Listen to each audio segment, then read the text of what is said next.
Parts of spherical lenses. ಇವಿಷ್ಟು parts respective ಡಿನೋಟೇಷನ್ನು ಇಲ್ಲೆಲ್ಲ ಬರ್ತೀನಿ. ಸೊ ಇದರಲ್ಲಿ ನಾವು centre of curvature, principal axis, optical centre, principal focus ಅಂತ ಹೇಳಿ, ಆಮೇಲೆ aperture, radius of curvature, focal length ಅಂತ ಹೇಳಿ ಕಲಿತಾ ಇದ್ದೀವಿ. ಆಯಿತಾ? ಸೊ ಇದೆಲ್ಲ ನಿಮ್ಗೆ ಒಂದಷ್ಟು ಗೊತ್ತಿದೆ ಅಲ್ವಾ?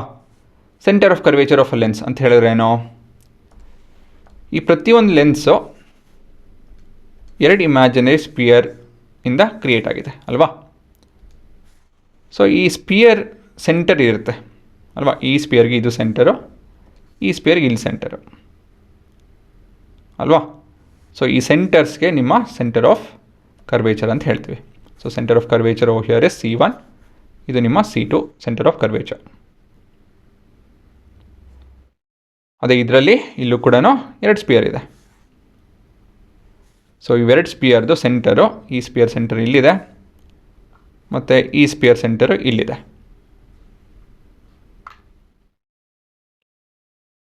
ಸರಿನಾ? ಹಾಗಾಗಿ ಇವು ನಿಮ್ಮ ಸೆಂಟರ್ ಆಫ್ ಕರ್ವೇಚರ್ C1 ಮತ್ತು C2 ಕ್ಯಾಪಿಟಲ್ ಲೆಟರ್. ಮುಂದಿಂದು ಪ್ರಿನ್ಸಿಪಲ್ ಆಕ್ಸಿಸ್.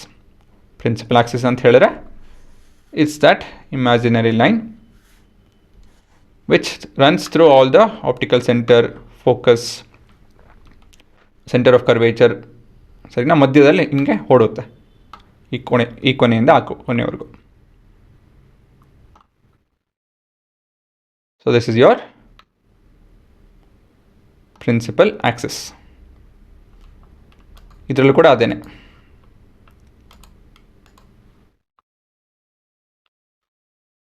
ನೋಡಿ ಇಲ್ಲಿ ಮಧ್ಯದಲ್ಲಿ ಓಡ್ತಾ ಇದೆ ಅಲ್ವಾ? ಈ ಹಸಿರು ಲೈನು ಅದೇ ನಿಮ್ಮ ಪ್ರಿನ್ಸಿಪಲ್ ಆಕ್ಸಿಸ್. ಆಪ್ಟಿಕಲ್ ಸೆಂಟರ್ ಈ ಮಧ್ಯದಲ್ಲಿ ಇರುತ್ತೆ, ಅದೇ ನಿಮ್ಮ ಆಪ್ಟಿಕಲ್ ಸೆಂಟರ್. ಈ ಲೆನ್ಸು ಮಧ್ಯದಲ್ಲಿ ಇರುತ್ತೆ ನೋಡಿ, ಆಯಿತಾ? ಮಧ್ಯದಲ್ಲಿದೆ, ಮುಂದಲ್ಲ ಹಿಂದಲ್ಲ, ಮಧ್ಯದಲ್ಲಿ. ಸರಿನಾ? ಅದು ನಿಮ್ಮ ಆಪ್ಟಿಕಲ್ ಸೆಂಟರ್. ಪ್ರಿನ್ಸಿಪಲ್ ಫೋಕಸ್ ಇವೆರಡು ನಡುವೆ ಇರುವಂಥ ಪಾಯಿಂಟು ನಿಮ್ಮ ಪ್ರಿನ್ಸಿಪಲ್ ಫೋಕಸ್. ಸೊ ಮಿರರೆಲ್ಲ ಸರಿ ಕಲ್ತಿದ್ರೆ ಇದೆಲ್ಲ ತುಂಬ ಸುಲಭ ಆಗುತ್ತೆ. ಮುಂದಿಂದು ಅಪರ್ಚರ್. ಅಪರ್ಚರ್ ಅಂತ ಹೇಳಿದ್ರೆ ಈ ಕೊನೆಯಿಂದ ಈ ಕೊನೆಯವರೆಗೂ ಇದು ನಿಮ್ಮ ಅಪರ್ಚರ್. ಇಲ್ಲಿ ಈ ಕೊನೆಯಿಂದ ಈ ಕೊನೆಯವರೆಗೂ ಇದು ನಿಮ್ಮ ಅಪರ್ಚರ್, ಈ ಉದ್ದ. ಸರಿನಾ? ಸೊ ಇಲ್ಲಿಂದ ಇಲ್ಲಿವರೆಗೂ ಬೇಸಿಕಲಿ ಡಯಾಮೀಟರ್ ಇದ್ದಂಗೆ ಲೆಕ್ಕ. ಇದು ಸರ್ಕಲ್ ಅಂತ ಲೆಕ್ಕ ತೊಗೊಂಡ್ರೆ ಈ ಕೊನೆಯಿಂದ ಈ ಕೊನೆಯವರೆಗೂ ನಿಮ್ಮ ಅಪರ್ಚರ್. ಸರಿನಾ? ಇದು ಸರ್ಕಲ್ ಅಂತ ಲೆಕ್ಕ ತಗೊಂಡ್ರೆ ಈ ಕೊನೆಯಿಂದ ಈ ಕೊನೆಯವರೆಗೂ ನಿಮ್ಮ ಅಪರ್ಚರ್. ಅದು ಬಿಟ್ಟರೆ radius of curvature, centre of ಕರ್ವೇಚರಿಂದ ಆಪ್ಟಿಕಲ್ ಸೆಂಟರ್ವರೆಗೂ ನಿಮ್ಮ ರೇಡಿಯಸ್ ಆಫ್ ಕರ್ವೇಚರ್. ಈ ಉದ್ದ ನಿಮ್ಮ ರೇಡಿಯಸ್ ಆಫ್ ಕರ್ವೇಚರ್. ಈ ಉದ್ದನೂ ಅಷ್ಟೇ ಬರುತ್ತೆ. ಏನಕ್ಕೆ ಅಂತ ಹೇಳಿದ್ರೆ ಅಂಥ ಲೆನ್ಸ್ ಮಾತ್ರ ನಾವು ಕನ್ಸಿಡರ್ ಮಾಡೋದು. ಈ ಉದ್ದನೂ ಅಷ್ಟೇ ಬರುತ್ತೆ. ಆಯಿತಾ?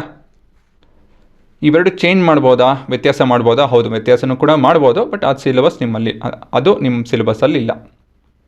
ಇಲ್ಲೂ ಕೂಡ ಈ ಉದ್ದ ಸೆಂಟರ್ ಆಫ್ ಕರ್ವೇಚರಿಂದ ಆಪ್ಟಿಕಲ್ ಸೆಂಟರ್ವರೆಗೂ ಅಷ್ಟೇ ಉದ್ದ ಬರುತ್ತೆ, ಈ ಕೊನೆಯಿಂದ ಈ ಕೊನೆಯವರೆಗೂ ಅಷ್ಟೇ ಉದ್ದ ಬರುತ್ತೆ. ಸರಿನಾ? ಸೊ ಇಲ್ಲಿ ನಿಮ್ಮ ರೇಡಿಯಸ್ ಆಫ್ ಕರ್ವೇಚರ್ ಒಂದೇ ಇರುತ್ತೆ, ಇಲ್ಲಿ ಇವೆರಡು ರೇಡಿಯಸ್ ಆಫ್ ಕರ್ವೇಚರ್ ಲೆಂತ್ ಒಂದೇ ಇರುತ್ತೆ. ಹಾಗಾಗಿ ಒಂದೇ ಮೆಜರ್ಮೆಂಟ್ ತೊಗೊಳೋದು. It is the distance from the optical centre to any one of the centre of curvatures. ಈ ಎಕ್ಸಾಂಪಲಲ್ಲಿ ಅಂದರೆ ಈ ಸಿನಾರಿಯೋದಲ್ಲಿ, ಬೇರೆ ಬೇರೆ ಸಿನಾರಿಯೋದಲ್ಲಿ ನಿಮ್ಮ radius of curvature between the lenses can vary. Focal length ಗೊತ್ತಿದೆ, ಆಪ್ಟಿಕಲ್ ಸೆಂಟರಿಂದ ಫೋಕಸ್ವರೆಗೂ ನಿಮ್ಮ ಫೋಕಲ್ ಲೆಂತ್. ಸರಿನಾ? ಸೊ ಇದು ನಿಮ್ಮ ಎಫ್. ಇಲ್ಲೂ ಕೂಡ ಅದೇ ಲೆಕ್ಕ. ಇದು ನಿಮ್ಮ ಆರು, ಇದು ನಿಮ್ಮ ಎಫ್. ಸರಿನಾ? ಸೊ ಇದನ್ನು ಪಾಸ್ ಮಾಡ್ಕೊಂಡು ಬರ್ಕೊಬೇಕು.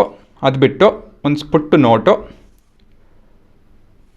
V are learning about thin lenses. Lenses whose aperture is much lesser than the radius of curvature. We are studying these types of lenses. ಸರಿನಾ? ಸೊ ಇವೆಲ್ಲ ನಾವು ಏನು ಉಪಯೋಗಿಸಿದ್ದೀವಿ ಅಂತ ಹೇಳಿದ್ರೆ ತಿನ್ ಲೆನ್ಸ್. ಸೊ ಏನಕ್ಕೆ ಅಂತ ಹೇಳಿದ್ರೆ ಇಲ್ಲಿ ನೋಡಿ, ಇಲ್ಲಿ ಆ್ಯಕ್ಚುಲಾಗಿ ಹೇಳಬೇಕು ಅಂತ ಹೇಳಿದ್ರೆ ರೇಡಿಯಸ್ ಬಂದು ಇಲ್ಲಿಂದ ಈ ಕೊನೆವರೆಗೂ ಇರಬೇಕಾಯಿತು. ಬಟ್ ಅದು ನೆಗ್ಲೆಕ್ಟ್ ಮಾಡಿ ನಾವು ಇಲ್ಲಿಯವರು ತೊಗೊತಾ ಇದ್ದೀವಿ. ರೇಡಿಯಸ್ ಅಂತ ಹೇಳಿದ್ರೆ ಏನೋ ಸೆಂಟರಿಂದ ಕೊನೆವರೆಗೂ, ಬಟ್ ಕೊನೆವರೆಗೂ ತೊಗೊತಾ ಇಲ್ಲ ನೋಡಿ. ಏನಕ್ಕೆ ಅಂತ ಹೇಳಿದ್ರೆ this are very thin lenses. ಸರಿನಾ? ಈ ಥಿಕ್ನೆಸ್ ಬಂದು ಅಷ್ಟೊಂದು ಏನು ದೊಡ್ಡದಿರಲ್ಲ. ಹಾಗಾಗಿ ಸೊ ಆಲ್ ದಿಸ್ ಅಸಂಪ್ಷನ್ ಅಷ್ಟೊಂದೇನೋ ಸ್ವಲ್ಪ ಕರೆಕ್ಷನ್ಸ್ ಎಲ್ಲ ಇದೆ ಇದರಲ್ಲೆಲ್ಲ. Since it the first time you guys are learning, ಇಷ್ಟೊಂದು ಡೀಟೇಲಾಗಿ ಫಾರ್ಮುಲಾಸ್ ಅದು ಇದೆಲ್ಲ ಓದ್ತೀರಾ, ಹಾಗಾಗಿ ಅಷ್ಟೊಂದು ವೇರಿಯೇಷನ್ಸ್ ನಿಮಗಿಲ್ಲ. ಸರಿನಾ? So we are studying something called as thin lenses. So ಇದು ಮನಸ್ಸಲ್ಲಿ ಇಟ್ಕೊಳ್ಳಿ. ಯಾಕಂತ ಹೇಳಿದ್ರೆ what you are learning you guys have to be very clear with, ಅಲ್ವಾ? ಸುಮ್ಮನೆ ಏನೇನೋ ಕಲಿಯೋದಲ್ಲ, ಏನು ಓದ್ತಿದ್ರೆ ಪಕ್ಕ ಗೊತ್ತಿರಬೇಕು. ನಾನು ಇದನ್ನು ಓದ್ತಾ ಇದ್ದೀನಿ, ಇದ್ರ ಬಗ್ಗೆ ಇಷ್ಟು ಗೊತ್ತು ಅಂತ ಹೇಳಿ. ಸರಿನಾ? ಸೊ ಇವೆರಡು ಚಿತ್ರ ಬಿಡಿಸ್ಕೊಂಡು ಇವೆಲ್ಲ ಹೆಸರು ಬರ್ಕೊಂಡು ಲೇಬ್ಲಿಂಗ್ ಎಲ್ಲ ಮಾಡಿಕೊಂಡು ಕಾಪಿ ಮಾಡ್ಕೊಳ್ಳಿ.